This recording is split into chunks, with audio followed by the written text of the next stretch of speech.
Kabar terupdate siang ini pencairan PKH BPNT tahap 5 alokasi September tahun 2024. Nah berikut ini struk cairnya, semoga yang lain cepat menyusul cair, amin. Assalamualaikum warahmatullahi wabarakatuh. Apa kabar semuanya? Semoga selalu sehat, dilancarkan rezekinya, dimudahkan segala urusannya, amin. Nah, di video kali ini saya akan berbagi informasi yaitu aturan penting terkait pencairan bantuan PKH tahap September-Oktober tahun 2024. Nah, lalu kira-kira ada aturan terbaru seperti apa ya? Maka dari itu simak terus videonya sampai selesai agar supaya tidak menimbulkan gagal paham dalam menyerap informasinya. Namun sebelum itu jangan lupa dukungannya untuk channel ini, TV-ku ini dengan cara subscribe dan like jika dirasa bermanfaat dan agar tidak ketinggalan informasi terbaru selanjutnya. Bagi yang subscribe semoga selalu sehat, dilancarkan rezekinya, dimudahkan segala urusannya, dan menjadi orang sukses di masa depan, amin.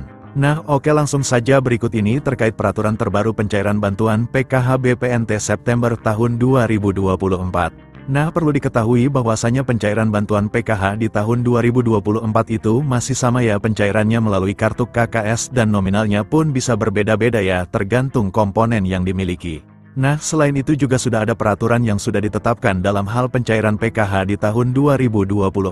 Jadi untuk bantuan PKH itu adalah bantuan bersyarat. Jadi harus memiliki komponen PKH seperti anak balita, kemudian anak sekolah SD, anak sekolah SMP, anak sekolah SMA.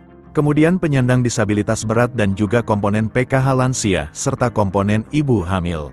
Nah, kemudian ini ada beberapa kriteria untuk menentukan bantuan PKH BPNT-nya bisa cair atau tidak. Nah, jadi yang pertama peraturannya itu para KPM harus terdaftar di dalam di DTKS. Jadi mulai dari anak balita SD, ibu hamil, kemudian anak SMP, anak SMA, penyandang disabilitas, dan lansia tersebut harus masuk di dalam di DTKS dan aktif sebagai penerima bantuan PKH. Kemudian yang kedua, di dalam keluarga maksimal, hanya 4 komponen saja yang bisa masuk ke dalam bantuan PKH. Kemudian yang ketiga, prioritas bantuan PKH yang memiliki komponen datanya itu harus aktif ya, dan padan antara di DTKS dengan Dukcapil. Kemudian peraturan yang kelima, jika kalian terdaftar sebagai penerima bantuan PKH anak sekolah, baik itu SD, SMP maupun SMA, ini datanya harus terdaftar di aplikasi Dapodik sekolah masing-masing dan datanya badan dengan di DTKS, jadi tidak boleh ada perbedaan. Selanjutnya yang keenam, untuk komponen PKH balita yang disebut sebagai komponen PKH balita itu adalah hingga anak yang kedua saja ya. Apabila ada balita ketiga ataupun balita keempat dan seterusnya, maka sudah tidak dapat dibilang penerima bantuan PKH lagi ya, karena dibatasi sampai balita kedua saja. Selanjutnya peraturan ke-8 untuk komponen disabilitas, jadi maksimalnya itu ada 4 orang ya yang bisa menerima bantuan PKH. Kemudian selanjutnya untuk komponen lansia, peraturannya adalah yang dibilang komponen PKH lansia sama seperti penyandang disabilitas, yaitu maksimal 4 orang saja.